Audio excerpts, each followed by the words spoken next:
जयति परम ज्योति समं समस्तैरनंत पर्यायै दर्पण तल इव सकला प्रतिफलति पदार्थ मालिका यत्र परमागमस्य बीजं निषिद्ध जात्यन्ध सिन्धुर्विधानं सकल नय विलसितानां विरोधमथनं नमाम्यनेकान्तं विरोधमथनं नमाम्यनेकान्तम्।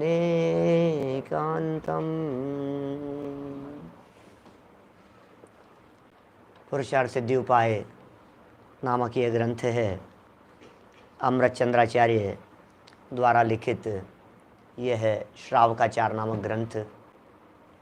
श्रावकों के जीवन को सुंदर बनाने वाला, श्रावकों के जीवन और श्रावकों की चर्या का प्रतिपादन करने वाला, श्रावक की जीवनचर्या किस प्रकार की होनी चाहिए उसे बताने वाला यह ग्रंथ हम सब लोग यहाँ पढ़ रहे हैं।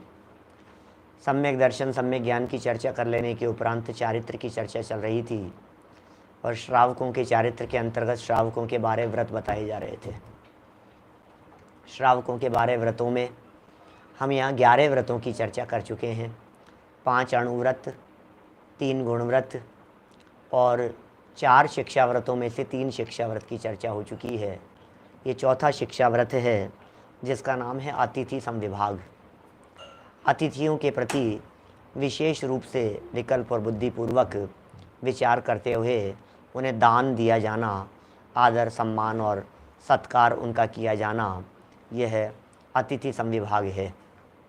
इस पूरी अतिथि समविभाग की चर्चा को यहाँ आचार्य देव ने दान के प्रकरण की तरफ डाइवर्ट कर दिया। पूरी की पूरी सिर्फ दान दान दान। और ये चर्चा करते हुए बोले दान देने की विधि क्या है, बोले नवदा भक्ति की चर्चा की। नवदा भक्ति पूर्वक दान दिया जाना चाहिए उत्तम पात्रों को, फिर जो अन्य पात्र हों उनको यथा योग्य रीति से दान दिया जाना चाहिए। ठीक है, 2 हो गए। फिर दान देने के संबंध में बोले देने वाले व्यक्ति में क्या क्या गुण होने चाहिए उनकी चर्चा हो गई। फिर दान किस वस्तु का दिया जाना चाहिए, इस तरह से 4 प्रकार के दानों की चर्चा हो गई। आहार दान, औषध दान, शास्त्र दान, अभय दान। और फिर उसके बाद में चर्चा, अंतिम चर्चा हुई कि भाई दान देने लेने के पात्र कौन कौन हैं। तो कल का जो अपना प्रकरण था उसमें दान लेने के पात्र जीवों की चर्चा हुई। कौन है आखिर पात्र जीव, किसे दिया जाए दान। तो फिर ये चर्चा अपनी चलती हुई बोले मुख्य रीति से 3 प्रकार के पात्र कहे हैं। एक उत्तम पात्र, एक मध्यम पात्र और एक जघन्य पात्र। ये 3 तरह के पात्र हैं और तीनों प्रकार के पात्र जीवों में सम्यक दर्शन प्रमुख है, वो सब में होना चाहिए। फिर एक बात और विशेष रूप से जोड़ दी, तो फिर साहब सम्यक दर्शन प्रमुख है तो सम्यक दर्शन निश्चय सम्यक दर्शन के व्यवहार सम्यक दर्शन। तो फिर उन्होंने कहा भैया बात तो सही है कि निश्चय होना चाहिए, लेकिन निश्चय क्योंकि पकड़ में नहीं आता है, इसलिए व्यवहार सम्यक दर्शन से पकड़ लो। तो जिसके जीवन में मोटा मोटा सब दिखाई दे रहा हो, क्राइटेरिया धर्म जिसके जीवन में दिखाई दे रहा हो, वो जीव पात्र जीव है, उसको देना चाहिए। बात पूरी हो गई, बात खत्म हो गई। देखिए अब 190 नंबर पेज पर इस चर्चा को हम यहाँ आगे बढ़ा रहे हैं। 190 नंबर पेज पर बहुत सुंदर एक पैराग्राफ हमने पढ़ा था। 190 पेज पर बीच में पैराग्राफ है, उत्तम पात्र को दान देने से उत्तम भोग भूमि। देखो जैसा पात्र को दान दिया वैसा कर्म बंधेगा। उत्तम को दिया तो उत्तम, मध्यम को दिया तो मध्यम, जघन्य को दिया तो जघन्य और कुपात्र को दिया तो कुभोग भूमि। क्या गजब शैली का प्रयोग किया है यहाँ पंडित जी साहब ने। पात्र पात्र पात्र और अपात्र सब बातें इसके अंदर लागू होगी। देखिए पढ़ रहा हूँ यहाँ से उसी पैराग्राफ को दोबारा, गुजराती में पेज नंबर 136 पर था। उत्तम पात्र को दान देने से उत्तम भोग भूमि। उत्तम पात्र को दान दिया है, उत्तम भोग भूमि की प्राप्ति होगी। और मध्यम पात्र को दान देने से मध्यम भोग भूमि, मध्यम पात्र को दान दिया तो मध्यम भोग भूमि की प्राप्ति हुई। और जगन्य पात्र माने सम्यक दृष्टि, तो जगन्य भोग भूमि की प्राप्ति हुई। तथा कुपात्र को दान देने से कुभोग भूमि मिलती है। अभी देखिए क्या कह रहे हैं, ये 4 तरह के पात्र कह दिए, 5वां और का है, यद्यपि कुपात्र के अलावा एक अपात्र और कह दिया है। अपात्र को दान देने से नरकादि गति की प्राप्ति होती है, ये रहणसार के अंदर कहा है। आप जानते हैं क्या होता है भोग भूमि, क्या होता है कुभोग भूमि है? भोग भूमि और कुभोग भूमि, एक होती है कर्म भूमि। क्या फर्क है? कर्म भूमि में कर्म करना पड़ता है, कर्म भूमि में पुरुषार्थ करना पड़ता है। क्या माने कर्म भूमि में भोजन बनाना पड़ेगा, पैसा कमाना पड़ेगा, बिजनेस करने पड़ेंगे हैं, मतलब सब काम करने पड़ेंगे। माने जब भी हम कुछ भी काम करें और पुरुषार्थ करना पड़े, मेहनत करनी पड़े, भाग दौड़ करनी पड़े, प्रयत्न पूर्वक सामानों को, साधनों को, सुविधाओं को जुटाना पड़े, ये सब कर्म भूमि के काम हैं। क्या हम लोग सब कर्म भूमि में हैं अभी। म्लेच्छ खंड भी कर्म भूमि ही कहलाता है, क्योंकि म्लेच्छ खंड के जीवों को भी कर्म करना पड़ता है, म्लेच्छ खंड के जीवों को भी पुरुषार्थ करना पड़ता है, प्रयत्न करना पड़ता है। हमारी जैसे ही होते हैं म्लेच्छ खंड के जीव भी कर्म भूमि वाले ही होते हैं। भोग भूमि में भोगों की प्रधानता होती है, भोग भूमि में कल्प वृक्षों की प्रधानता होती है, भोग भूमि में साधन सुविधाएं सब कल्प वृक्षों से मिलती हैं। 10 प्रकार के 10 जाति के कल्प वृक्ष होते हैं। किसी से भोजन मिलता है, किसी से लिक्विड मिलता है, किसी से रोशनी प्रकाश की साधन ऐसी चीज़ें मिलती है, किसी से बर्तन मिलते हैं, किसी से कपड़े मिलते हैं, किसी से आसन आदि मिल जाते हैं, पलंग आदि इस तरह की चीज़ें। तो ये सब, किसी से गहने मिलते हैं। ये 10 अलग अलग प्रकार के हैं उन कल्प वृक्षों से। और जिसका जैसा पुण्य होता है उस पुण्य के प्रमाण में उस जीव को उस चीज़ की प्राप्ति होती है। जैसा पुण्य होगा, क्वालिटी पुण्य के प्रमाण में मिलेगी और फिटिंग आपकी साइज के हिसाब से मिलेगी। ट्रायल रूम नहीं होता वहाँ भोग भूमि में, ट्रायल करने नहीं जाते हैं। माने ऐसा नहीं होता है कि आपको कहीं पर जाना पड़ेगा ट्रायल करने के लिए, जाएगा ट्रायल रूम में जाएगा, वहाँ जा करके चेक करेगा, फिटिंग नहीं है साहब इसकी फिटिंग करवाओ, अच्छे से करा करके देंगे, 2 दिन बाद में कल ले जाना, कल सुबह तक शाम तक मिल जाएगा आपको। ऐसा नहीं है। बोलो, कल्प वृक्ष एरिया वाइज होते हैं, सबके अपने अपने एक एरिया बने हुए होते हैं, उस एरिया में उनको वो भोग सामग्रियाँ कल्प वृक्षों से प्राप्त होती है। तो जिस जगह पर कल्प वृक्ष होते हैं और कल्प वृक्षों से प्राप्त होती है, कितना पुण्यशाली होते होंगे वो सब जीव। आपने दिया था, सुपात्र को दिया था, उत्तम पात्र को दिया था, अरे आपने पात्र को दान दिया, सुपात्र अच्छे पात्रों को दान दिया, आपकी इस जाति का पुण्य बन गया कि आपको भी ऐसा मिलेगा अपने आप ही। क्या 2.5 द्वीप में कुल 30 भोग भूमियां हैं। 15 कर्म भूमियां और 30 भोग भूमियां। इस पूरे 2.5 द्वीप की बात कर रहे हैं, मनुष्य लोक की बात कर रहे हैं। हाँ, कुछ जो कर्म भूमियां कहलाती हैं, भरत और ऐरावत, इनमें भी पहले दूसरे तीसरे काल अवसर्पणी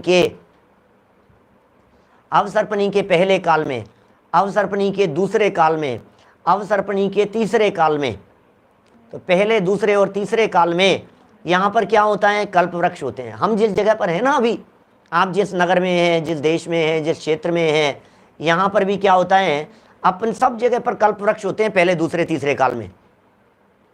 फिर क्या होता है, पहले दूसरा तीसरा काल जब खत्म हो जाता है, खत्म होने लगता है काल, तो फिर कर्म भूमि शुरू हो जाती है। क्या माने, और कर्म भूमि शुरू हो जाती है तो कल्प वृक्ष खत्म होने लग जाते हैं। कल्प वृक्ष धीरे धीरे खत्म हो गए।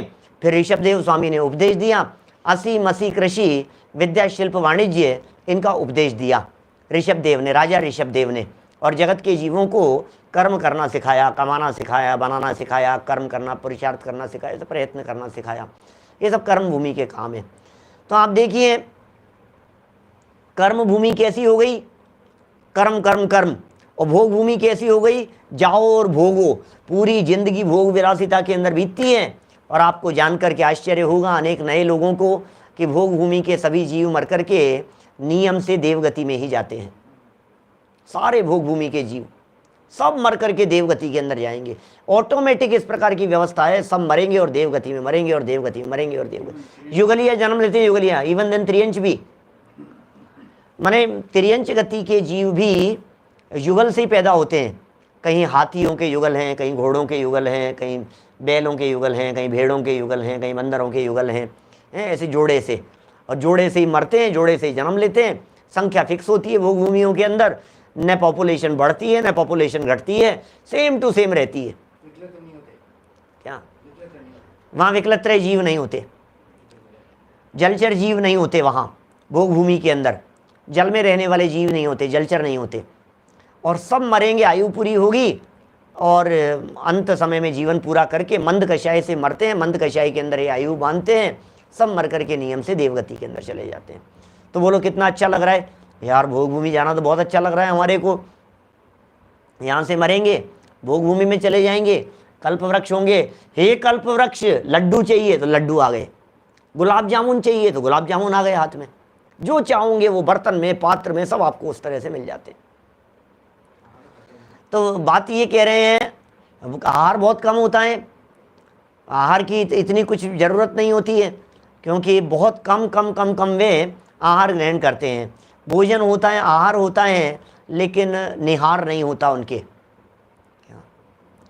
भवनवासी व्यंतर ज्योतिषियों में, माने समझ लीजिए आप, भवनत्रिकों में कि वैमानिकों में, सब कहीं भी देवगति के जीवों में उनका जन्म होगा। ऐसा देवगति ही है, माने उसको वैमानिक देव नहीं समझना, स्वर्ग नहीं कहना, देवगति में जन्म होता है, इतना कथन है। अभी देखिए क्या कह रहे हैं, ये कह रहे हैं यहाँ उत्तम पात्र को दान देने से उत्तम भोग भूमि, ठीक है, मध्यम पात्र को दान देने से मध्यम भोग भूमि, और जगन्य पात्र को दान देने से जगन्य भोग भूमि मिलती है। लो साहब, ख्याल में आ रही है बात। तथा कुपात्र को दान देने से भोग भूमि मिलती है। कौन सी? कुभोग भूमि। अब ये कुभोग भूमि क्या है, ये चक्कर है। कुभोग भूमि का क्या चक्कर है? बोले कुभोग भूमि होती है कुल 96, 48 है लवण समुद्र में और 48 है कालोदधी समुद्र में। क्या 48 लवण समुद्र में, 48 कालोदधी समुद्र में। और वहाँ क्या है, मतलब आधा आधा आधा शरीर होता है कुभोग भूमि में, आधा शरीर मनुष्य का और आधा शरीर तिर्यंचों जैसा, ये कुभोग भूमि है।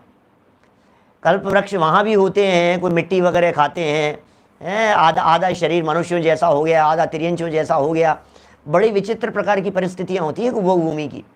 कहीं पूंछ वाले मनुष्य होते हैं, कहीं सींग वाले मनुष्य होते हैं, कहीं लंब कर्ण मनुष्य हैं, कहीं पूरा शरीर तो मनुष्य जैसा है और मुख के ऊपर गधे जैसा लगा हुआ है, शेर जैसा लगा हुआ है, घोड़े जैसा लगा हुआ है। इस तरह के जो जीव होते हैं वे सब कुभोग भूमि वाले होते हैं। दुखी भी होते हैं, वहाँ की मिट्टी वगैरह खाते हैं, कंदमूल आदि खाते हैं। कोई इस तरह से कोई विशेष अच्छी परिस्थितियाँ नहीं हैं, दुखी हैं, मर करके देवगति के अंदर वे भी जाते हैं, हीन स्थानों पर जन्म लेते हैं। अब ये कुभोग भूमि में क्यों चले गए? क्योंकि उन्होंने पात्र अपात्र का विचार नहीं किया। कौन लेने योग्य है, कौन नहीं लेने योग्य है, इस बात का विचार नहीं किया।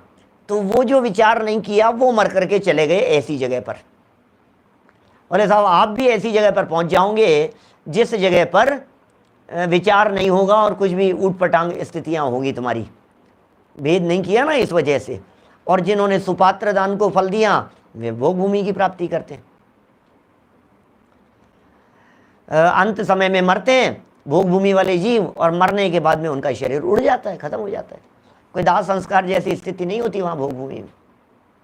ये तो काल के संदर्भ में, जो 6 काल के संदर्भ में वर्णन लिखा ना हमने, वो काल चक्र वाली पुस्तक के अंदर आप पढ़ेंगे तो उत्तम भोग भूमि, मध्यम भोग भूमि, जघन्य भोग भूमि, इन सब की आपको काफ़ी डिटेल में वहाँ पूरी जानकारी मिल जाएगी। जितनी आगम में उपलब्ध होती है लगभग उतनी सब बातें वहाँ एक छोटी सी पुस्तक में दर्ज दी गई है। कई उदाहरण दिए हैं इसके लिए। कपूर की तरह उड़ जाता है, ये भी उदाहरण दिया है। बादलों की तरह विघटित हो जाते हैं, कहीं ऐसा उदाहरण दिया है। कहीं बिजली की चमक की तरह, आसमान में बिजली चमकती है ना, ऐसा बस ख़त्म, इस तरह से ख़त्म हो जाते हैं। तो ये कुछ उदाहरण उसके लिए दिए हैं। अंत समय में समझ लीजिए आप, पुत्र पुत्री का जन्म हुआ, युगल जन्म हुआ, ये दोनों मर गए। देवगति में युगल नहीं होते, क्योंकि देव अलग होते हैं, देवियाँ अलग होती हैं, ऐसा है। तो अब जो भी जैसा हो, लेकिन कम से कम अपात्र नहीं होने चाहिए। कम से कम इस तरह का विचार विवेक हमें रखना चाहिए कि हमारे द्वारा दी गई साधन सामग्री कहीं वो भोगों में काम तो नहीं आ रही है। ऐसा भोग विलासिता के अंदर तो काम में नहीं आ रही है, वो व्यक्ति उनको उपयोग में लेकर के उलझने वाला तो नहीं है। और अपात्र को दान देने से, जो पात्र ही नहीं है, किसी भी रूप में पात्र नहीं है, उन्हें दान देने से नरकादि गति की प्राप्ति होती है, नरक तिर्यंच में वे चले जाते हैं।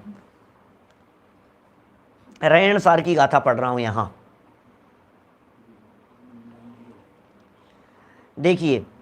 सपुरिसाणम दानम कप्पतरुणम फलाण सोहम वा लोहीणम दानम जयी विमाण सोहा संवस जाने हम। अर्थ, सत्पुरुषों को दान देना तो कल्प वृक्ष की तरह शोभायमान है। ओहो, उत्तम पात्रों को दान दो, सत्पात्रों को दान दो, कल्प वृक्षों की शोभा के समान है। अर्थात शोभा भी होती है और मन वांछित फल की प्राप्ति भी होती है। शोभा भी होगी, मनोवांछित फल भी मिलेगा। तथा लोभी पापी पुरुषों को दान देना, अरे बहुत लोभी था या बहुत पापी व्यक्ति था, लोभी पापी व्यक्ति को दान दिया, तो कह रहे मुर्दे के विमान की तरह शोभा है। अर्थात शोभा तो होती है परंतु दुख भी होता है। आप समझ गए, मुर्दे की ठटरी है। ये एग्जाम्पल यहाँ इस रयणसार में तो दिया ही है, अष्टपाहुड़ में भी ये एग्जाम्पल दिया है। मुर्दे की ठटरी के समान है उसकी शोभा, ठटरी की शोभा के समान है। अब वो जो होती है ना, शव यात्रा निकल रही है, शव यात्रा निकालने के पहले क्या करते हैं, उसे सजाते हैं।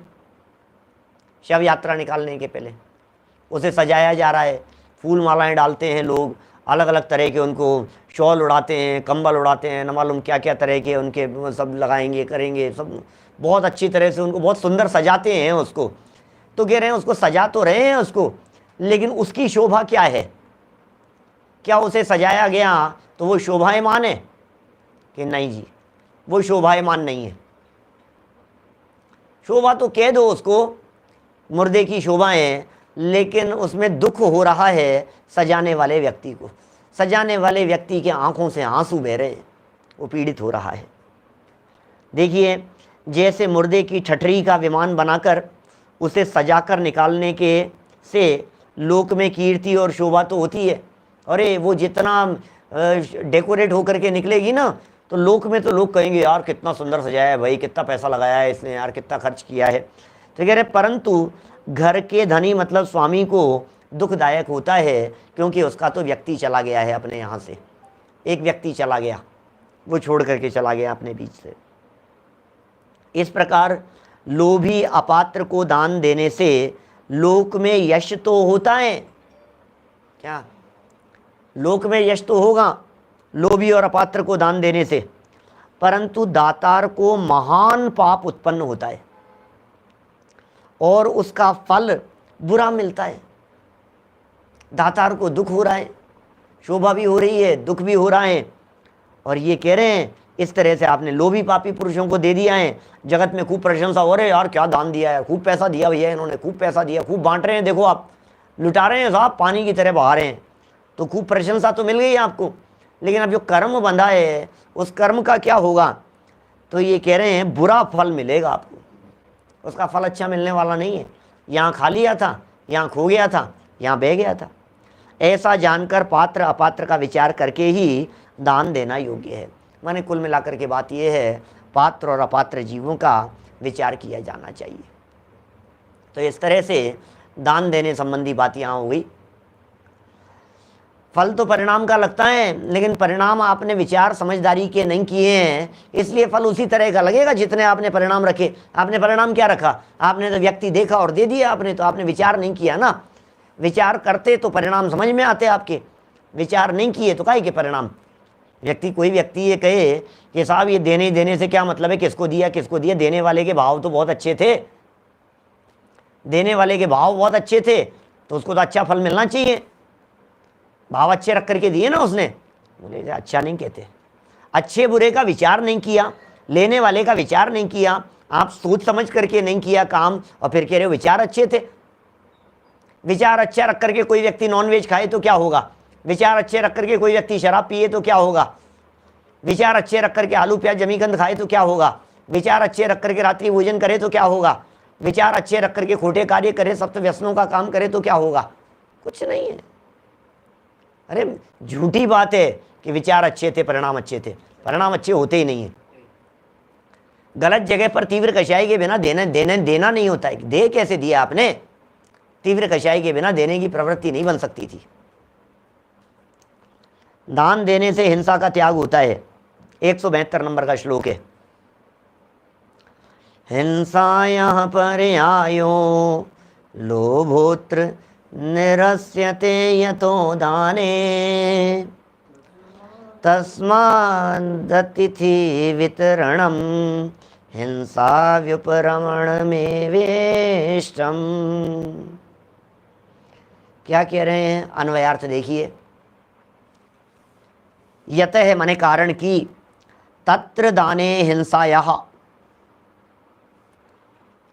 यहाँ दान में हिंसा की, पर्याय है लोभ है, निरस्यते, हिंसा की जो थी ना पर्याय, लोभ का नाश होता है। क्या बात कर रहे हो आप? किसमें हिंसा की पर्याय? हिंसा की पर्याय है लोभ, हिंसा की पर्याय है राग, हिंसा की पर्याय है झूठ, हिंसा की पर्याय है मायाचारी, हिंसा की पर्याय है क्रोध, हिंसा की पर्याय है राग द्वेष। तो ये सब हिंसा की पर्याय हैं। अब क्रोध मान माया लोभ हास्य रति अरति ये सब हिंसा था ना, इनको हिंसा सिद्ध किया था पीछे, ध्यान होगा आपको। क्या कहा था? आत्म परिणाम हिंसेन हेतुत्वात् सर्वमेव हिंसे तत् अनृत वचनादि केवल मुदारतम शिष्य बोधाय। याद भी करवाया था पहले श्लोक आप लोगों को। आत्म परिणाम हिंसन, आत्म परिणामों की हिंसा होने से सब कुछ हिंसा ही है। आत्म परिणामों की हिंसा होने से क्या सर्व में सब कुछ हिंसा है। क्योंकि किसकी हिंसा हो रही है? बोले परिणामों की हिंसा हो रही है, आत्म परिणामों की। बोले झूठ वो भी हिंसा है, चोरी वो भी हिंसा है, लोभ बोले वो भी हिंसा है। तो हिंसा है ही। झूठ चोरी कुशील आदि भी सभी हिंसा ही है, उन सबको भी हिंसा ही समझना चाहिए।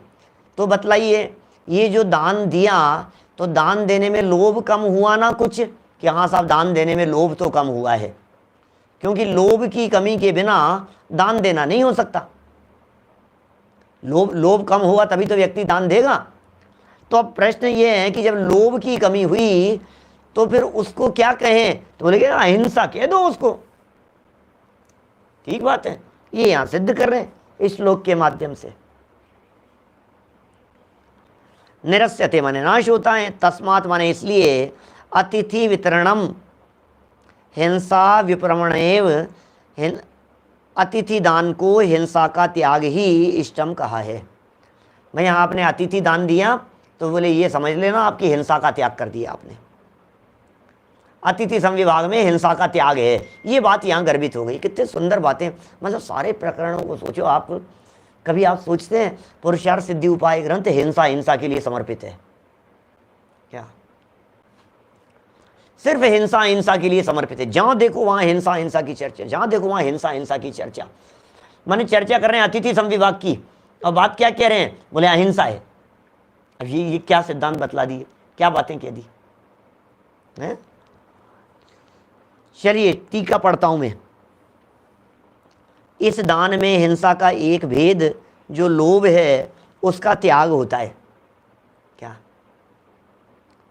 इस दान में, ये जो दान दिया जा रहा है, ये जो दान दिया जा रहा है, किया जा रहा है, अतिथि संविभाग, भोजन कराया जा रहा है, पात्र जीवों को दिया जा रहा है, हैं सतपात्रों को दिया जा रहा है, आपने गरीबों को दिया, दीन दुखियों को दिया, परेशान होने वालों को दिया, सम्यक दृष्टियों को दिया, पंचम गुणस्थानवर्तियों को दिया, व्रतियों को दिया, संयमियों को दिया, तपस्वियों को दिया, आहार दान आपने प्रदान किया, उनको आपने रक्षा प्रदान की, उनको आपने जीवन दान दे दिया, आपने उनको विशेष प्रकार की औषधि दी, आपने अबोध अज्ञानी जीवों को जो ज्ञान दान प्रदान किया, उन्हें जो सत्य समझ दे दी, विवेक दे दिया, वेद विज्ञान का ज्ञान प्रदान कर दिया, सच्ची बातें जो आपने उनको बतला दी है। बोले ये सब दान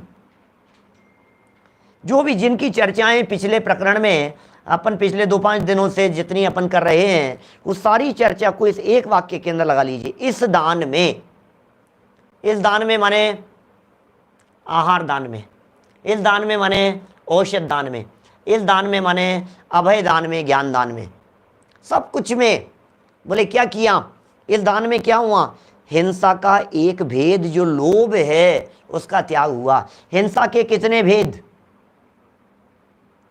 हिंसा के कितने भेद बताओ, हैं कुछ ध्यान आपको? बहुत तरह के भेद बतलाए थे हिंसा के, 2 भेद बता दिए, 4 भेद बतला दिए, 8 बतला दिए, कितने कितने प्रकारों से भेदों की चर्चाएं खूब की है पीछे। हिंसा के भंग बना करके बतला दिए, अलग अलग प्रकार के भंग बना करके चर्चा कर ली। और मूल परिभाषा के अनुसार देखो तो कितने भेद बनेंगे हिंसा के, बोले अनंत भेद बनेंगे। आरंभी, उद्योगी, विरोधी, संकल्पी, ये 4 प्रकार की हिंसाएं तो कही थी। द्रव्य हिंसा, भाव हिंसा के रूप से 2 बतला दी थी, भंग बतला दिए थे अलग अलग प्रकार के, तो बहुत तरह की बातें हो गई थी। अभी ये कह रहे हैं उन सब में, आरंभी हो, उद्योगी हो, विरोधी हो, सब हो, और जो वो इसके अनंत भेद जो बतलाए हैं, उसमें हिंसा के साथ में झूठ, चोरी, कुशील, परिग्रह, क्रोध, मान, माया, लोभ, हास्य, रति, अरति, शोक, भय, जुगुप्सा, स्त्री वेद, पुरुष वेद, नपुंसक वेद, सब सारी बातें। क्या बोलो, ये जितनी बातें बतलाई हैं ये सारी बातें हिंसा है। बोले राग, बोले हिंसा, राग को तो मुख्य रूप से हिंसा कहा था। बोले द्वेष, द्वेष को भी मुख्य रूप से हिंसा कह दिया। तो राग और द्वेष ये तो मुख्य रीति से हिंसा कहने में आए हैं। क्रोध, मान, माया, लोभ, इनको बांटा है राग में और द्वेष में। क्रोध और मान ये सब द्वेष हैं, माया और लोभ ये सब राग है, और राग द्वेष हिंसा है। तो बताओ लोभ जो है, ये लोभ क्या है, हिंसा है, राग रूप है। क्रोध और मान में द्वेष है, मायाचार और लोभ में राग है, बराबर। तो लोभ में राग है ना, और आत्मा में राग की उत्पत्ति होने का नाम हिंसा कहा था। भूल गए आप लोग? क्या क्या था मतलब? आत्मा में राग भाव की यदि उत्पत्ति मात्र भी हो गई, राग आदि, अकेला राग नहीं, राग, द्वेष, काम, क्रोध आदि कषायों के जितने भी भाव हैं, वे भाव यदि उत्पन्न हो गए आत्मा में तो हिंसा हो गई। इसका नाम ही हिंसा है। आत्मा की हत्या कर दी उसने, या आत्महत्या हो गई।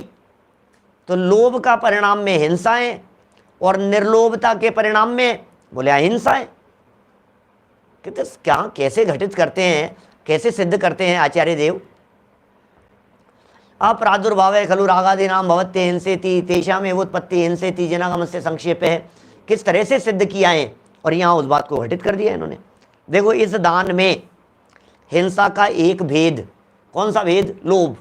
लोभ हिंसा का भेद है कि हाँ जी, क्रोध, मान, माया, लोभ सब कुछ हिंसा के ही भेद हैं।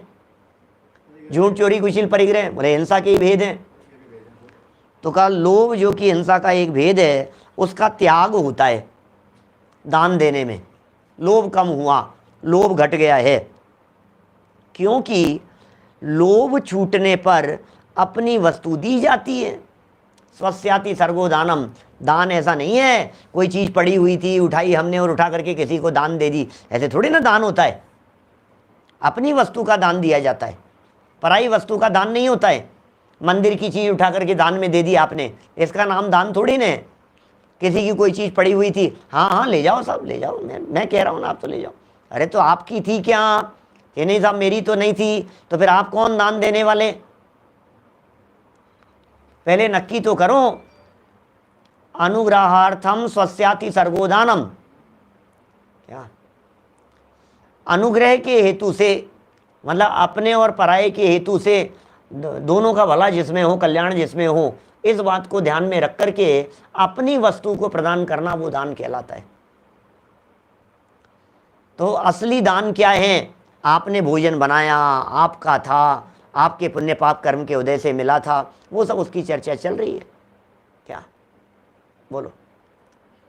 ये सब शुभ भावों संबंधी चर्चाएं। दान जो है, चाहे दान हो, चाहे व्रत हो, चाहे अणुव्रत हो, चाहे महाव्रत हो, चाहे और भी कोई संयम के परिणाम हो, ये सब परिणाम शुभ रूप हैं। चाहे 12 भावनाओं का चिंतन हो, चाहे 22 परिचयों का विचार हो, चाहे 16 कारण भावनाओं का चिंतन हो, सब शुभ भाव हैं, सब में मंद कषाय है।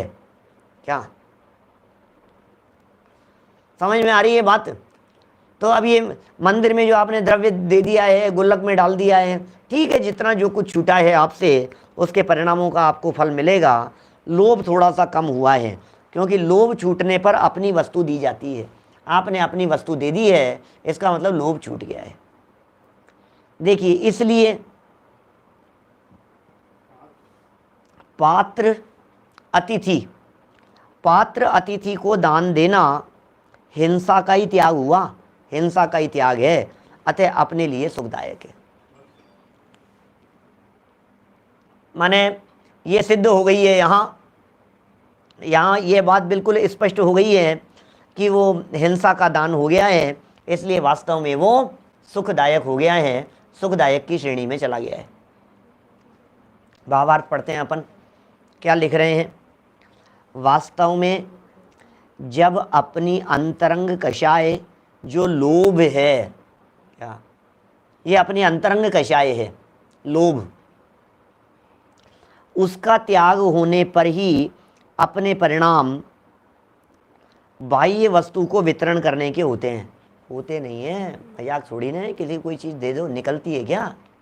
प्राण निकल जाए वस्तु नहीं निकले। दुनिया की हालत ऐसी दिखाई देती है, मैं कैसे दे दूं? देना समझ में नहीं आता है।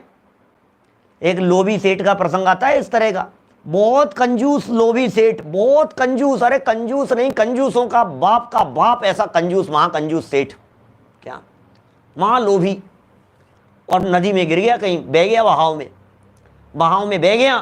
तो किसी व्यक्ति ने कहा, अरे सेठ जी लाओ, कोई आया बचाने के लिए, लाओ आपका हाथ दो, मैं बचा लेता हूं। क्या? तो दूसरा व्यक्ति उधर से, सेठ जी ने हाथ नहीं दिया, तो दूसरा व्यक्ति उधर से गुजर रहा था, अरे बोले तू भी किससे हाथ मांग रहा है, मैं तो तेरे बस की बात नहीं, देख मैं बताता हूं तुझे। तो उसने कहा, लो सेठ जी मेरा हाथ पकड़ लो। तो सेठ जी ने हाथ पकड़ लिया और सेठ जी, भाषा के फर्क की कह रहा हूं, सेठ जी को ये कहा था, सेठ जी अपना हाथ दो। तो सेठ जी ने कहा, मैं दूं? मैं सेठ कंजूस, मैं दे नहीं सकता। और सेठ जी को कहा, लो सेठ जी हाथ पकड़ लो। तो लेओ के नाम पर उसने फटाफट हाथ पकड़ लिया। ऐसे ऐसे कंजूस की बात है, माँ कंजूस लोग दुनिया में बहुत होते हैं, जाती नहीं है अपने पास से चीज, मरते मर जाएंगे, लेकिन कैसे दे देवें। जीते जी तिजोरी की चाबियां बहुओं को संभला देवें, बड़ा कठिन काम है भाई साहब। क्या विरले मिलेंगे लोग इस तरह के, जीते जी बच्चों में बंटवारा कर देवे, सुख शांति से अपने हिसाब से रह लेवे, बहुत मुश्किल काम है। बिल्कुल कुंडली मार करके जीते जी, जब तक जान में जान है, गल्ला नहीं छूटता है सेठ साहब से। दुकान पर बैठे बैठे गल्ला संभालेंगे हम, सेठ जी बैठे हैं उसके ऊपर अपना टांगे समेट करके, उसके ऊपर अपने को छूटना, अपन तो बस ये लोभ छूटना कितना कठिन काम है। इस लोभ को ले करके कहाँ जाएगा? कौन से जन्म में जाएगा, कहाँ जाकर के भुगतेगा ऐसे जाकर के, लेकिन छूटती नहीं है। घरों में जितना अटाला, मैंने पहले जो चर्चा की थी आपसे एक बार, घरों में जितना अटाला दिखाई देता है ये सारा का सारा अटाला आपके लोभ का परिणाम है, इसके अलावा और कुछ नहीं है। क्या? और कुछ भी नहीं है, सिर्फ और सिर्फ सारा अटाला जिसमें टूटी कुर्सियां पड़ी होगी, टूटी टेबल पड़ी होगी, काम में नहीं लेने वाले कपड़े पड़े होंगे, पुराने हो गए होंगे, घिस गए होंगे, पुराने डब्बे डब्बियां, न मालूम क्या क्या अटाला ऊट पटांग। मतलब मैं क्या कहूँ आपसे, नया आ गया लेकिन पुराना छूट नहीं रहा है, नया खरीद लिया है लेकिन पुराना फेंका नहीं जा रहा है, दिया नहीं जा रहा है, गरीब को नहीं दिया जा रहा है, निकाला नहीं जा रहा है, रद्दी में नहीं पटका जा रहा है, ऐसी हालत है। सबके लिए कह रहे हैं यहाँ पर भाई साहब, कितनी सुंदर बात कह दी है भावार्थ में। सुनो, वास्तव में जब अपनी अंतरंग कषाय है ना, लोभ राग कषाय मान माया, ये सब अंतरंग कषाएं हैं जो बाहर में पदार्थों में नहीं देखी जाती है। अंतरंग का चेट का परिणाम था, चेट थी अंदर में, वो परिणाम था। तो ये कहते हैं अंतरंग में जो लोभ कषाय है उसका त्याग होने पर ही, अंतरंग में उस कषाय का त्याग होने पर ही अपने परिणाम बाह्य वस्तु को वितरण करने के होते हैं। कैसे भाव बन गए आपको देने के? क्या देने के भाव कैसे बन गए, आपने कैसे निकाल दिया? तो बड़ा कठिन है भाई साहब। क्या परिणाम देने के कब हुए, क्या चीज बांटी, क्या चीज दी, क्या चीज प्रदान की? और हमने कही थी हिंसा दान नहीं हो, ऐसी चीज दान में नहीं दी जानी चाहिए जिसमें हिंसा दान हो। 5 प्रकार के दान कहे, 5 प्रकार के अनर्थ दंड कहे थे। कौन कौन से? आप ध्यान, पापोपदेश, प्रमादचर्या, हिंसा दान, दुष्श्रुति। नाम भूल जाते हैं, याद करते रहिए। ऐसी वस्तुएं जो हिंसा उत्पन्न करने वाली हो, ऐसी वस्तुएं जो पाप उत्पन्न करने वाली हो, जो जीवों को कष्ट तकलीफ होने देने वाली हो, जो किसी को विराधना उत्पन्न करने वाली हो, वे न देवें। और किसी भी वस्तु को यदि आप दे रहे हैं तो उनको देने में आपके जो परिणाम हैं, ये आपके वस्तु को वितरण करने के आपके परिणाम ये लोभ के त्याग के बिना नहीं हो सकते। इसलिए लोभ कषाय का त्याग ही वास्तविक दान है। ये मार्मिक बात आ गई है। इस दान के प्रकरण का मैं कह सकता हूं जो एसेंस है, इस दान के प्रकरण का जो निष्कर्ष है, इस दान के प्रकरण में से पूरे में से यदि कुछ निचोड़ निकाला जाए तो क्या निकलता है? असली चीज ये है, लोभ कितना कम हुआ भाई साहब, ये बतलाइए। लोभ कम हुआ कि नहीं हुआ? लोभ मंद पड़ा कि नहीं पड़ा? कषायों में कुछ मंदता शिथिलता हुई कि नहीं हुई? ये है हार देश का। और वो नहीं हुआ तो फिर तो क्या है, 1 लाख कमाता है, 5 लाख कमाने के लिए दौड़ता है। 1 लाख देता भी इसलिए है कि क्योंकि वो जो पंडे लोग होते हैं, दान मांगने वाले ऐसे लोग, वो सब ये कहते हैं आप 1 लाख हमारे को दो। अरे चिंता मत करो सेठ जी, तुम्हारे को 1 लाख नहीं 5 लाख मिलेगा। ये तो एफडी हो रही है। आप क्या सोच रहे हो? आप जो हमारे मंदिर के लिए, आप हमारी संस्था के लिए आप जो दे रहे हो, ये तो एफडी हो रही है आपकी। आप मत सोचिए कुछ भी। 5 लाख दीजिए, मैं गारंटी देता हूं आपको थोड़े समय बाद में 25 लाख होकर के आपको मिलेगा। लो, गलत काम कर रहे हैं लेने वाले लोग भी। लोभ घटाना चाहिए था देने वाले का, और लोभ बढ़ा करके लिया आपने तो उसका भी अनर्थ किया और स्वयं भी पाप किया। बोलो, ख्याल में आ गई बात? मैं क्या बात कह गया हूं मैं? माने लेने वाले व्यक्ति ने जो संस्था मंदिर समाज के लिए जो काम कर रहे हैं, उन्होंने क्या कह करके लिया? आप 5 दोगे आपको 25 मिलेगा। तो आपने क्या किया? सामने वाले व्यक्ति का लोभ बढ़ाया, उसके भाव बन गए। चलो ठीक है यार, इन्वेस्टमेंट हो रहा है और इस जन्म में नहीं मिला तो पंडित जी बोले कोई चिंता मत करो, अगले जन्म में मिलेगा, देवगति में जाकर के मिलेगा, भोग मिलेंगे, वैभव मिलेंगे, सुविधाएं मिलेगी, तुम तो यहाँ तो दो, तुम तो खूब करो। तो भैया लोभ के परिणाम रख करके दिया तो देना नहीं देना सब बराबर हो गया। बोलो, तो क्या करवाना चाहिए? परिणाम हो आपके भीगे हुए, तब तो दान देने की सार्थकता है। क्या समझ में आ रही है बात? ये तो ट्रेन में बोलता है, सही कह रहे हैं भाई यज्ञेश भाई। क्या ट्रेन में बोलते हैं भीख मांगने वाले, ए दे दे भैया, तू 1 रुपया देगा तेरे को ऊपर वाला 10 देगा, 10 देगा तुझे 100 देगा ऊपर वाला। क्या तो लोभी व्यक्ति कोई ज़्यादा होशियार, डेढ़ होशियार हो तो वो कह दे कि तू मेरे पास क्यों आया, तू डायरेक्ट ऊपर वाले से ही मांग लेना जो सो देगा। ये क्या क्या है चक्कर यार, है क्या क्या मांगने के तरीके हैं। बिल्कुल कितना लोभ कम होना चाहिए, कितना सुंदर कहा है। इसलिए लोभ कषाय का त्याग ही वास्तविक दान है। रियल में जो दान है वो ये दान है। और वह लोभ कषाय भाव हिंसा का एक भेद है, हिंसा का भेद है लोभ कषाय। द्रव्य हिंसा और भाव हिंसा के भेद बच्चों को बतलाए जाते हैं, पीछे अपन ने पढ़े भी हैं। देखिए क्या है, किसी भी जीव को, किसी प्राणी को मारना, सताना, उसका दिल दुखाना, उसे पीड़ित करना, परेशान करना है, उसे खेद खिन्न करना, ये सब क्या आएगी, ये सब द्रव्य हिंसा है, ये सब द्रव्य हिंसा। और द्रव्य हिंसा माने बाहर में, और भाव हिंसा माने अपने में। तो अपने में जो राग द्वेष काम क्रोध कषाय आदि जो भाव उत्पन्न हुए हैं, बोलो, तो वो क्या है, बोले वो भाव हिंसा है। द्रव्य हिंसा बाहर में होती है, भाव हिंसा इधर होती है। द्रव्य हिंसा वहां होती है, भाव हिंसा यहां होती है। तो द्रव्य हिंसा तो सबको पाप दिखाई देता है, भाव हिंसा पाप है ये नहीं दिखाई देता है। यहाँ भाव हिंसा छुड़ाने का प्रयोजन है। आगे चल करके बहुत सारी बातें भी ऐसी कहने वाले हैं। अभी तो कल का ये प्रकरण समाप्त हो जाएगा, परसों जब समाधि मरण की चर्चा चलेगी, संलेखना की चर्चा चलेगी, तो राग छोड़ने की बातें चलेगी। क्या बोलो, ये कोई गाना बता रहे हैं तुम्हें 1 पैसा दोगे तुम्हें वो 10 लाख देगा, क्या है, पुराने जमाने का होगा कोई बहुत पुराना। तुम 1 पैसा दोगे तो तुम्हें 10 लाख देगा तुम्हारे को। गजब हो गया भैया, हैं क्या क्या चलता है दुनिया भर में। देखिए आगे कह रहे हैं, 1.5 लाइन और बची है अपनी।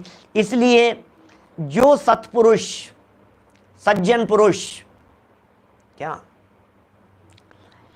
सज्जन पुरुष अतिथि संविभाग में दान करते हैं, वे ही वास्तव में अहिंसा व्रत का पालन करते हैं।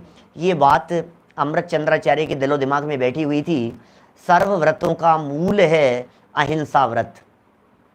क्या कोई व्यक्ति श्रावक है और वो व्रत पालन करना चाहता है, तो अमृत चंद्राचार्य कह रहे हैं भैया उत्कृष्ट रीति से यदि तुम्हें कोई व्रत पालना है तो एक व्रत को अपने दिमाग में रखो, अहिंसा अहिंसा अहिंसा अहिंसा। बस सिर्फ और सिर्फ अहिंसा का पालन करना है।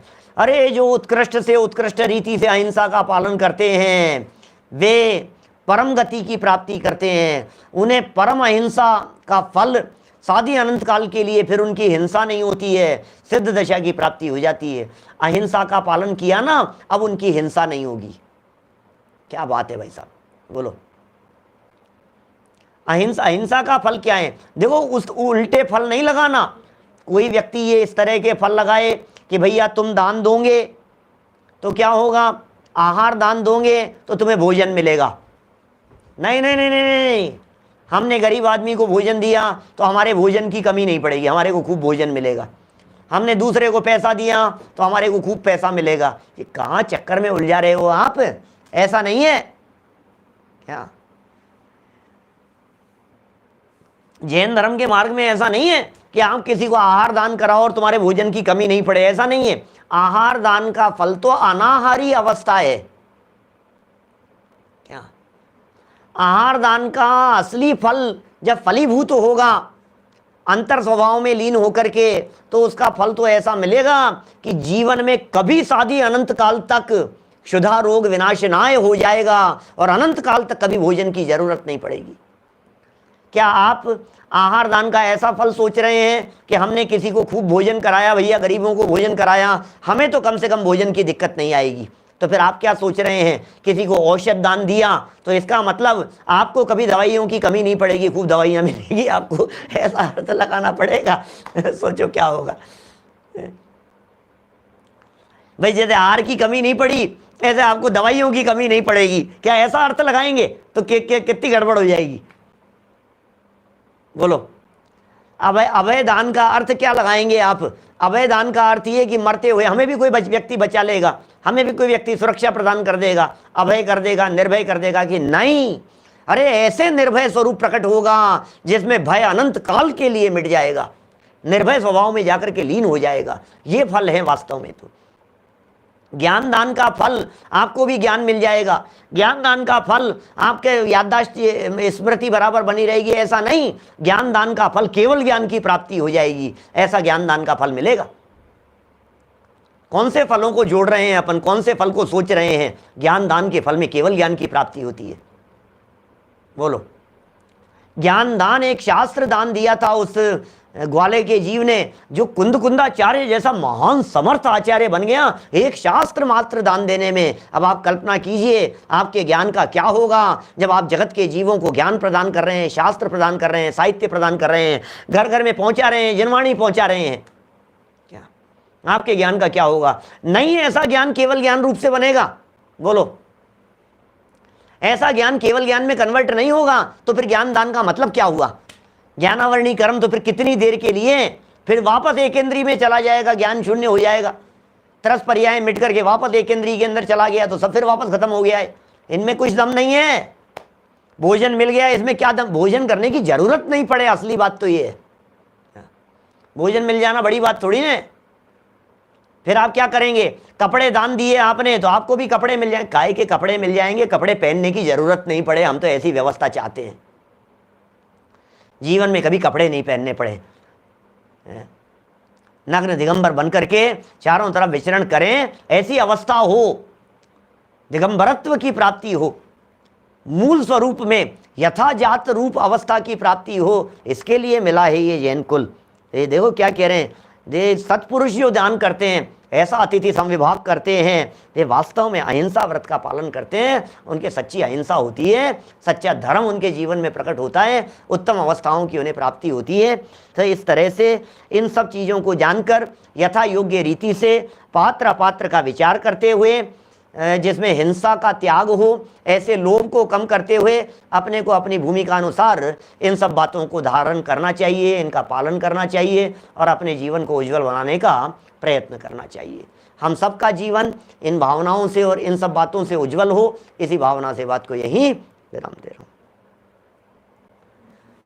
हूं। निज निधि निज में बताई, यह अनंत उपकार है, उसके लिए जिन वाणी माँ को वंदना शत बार है, वंदना शत बार है। नौ वाणों का मंत्र।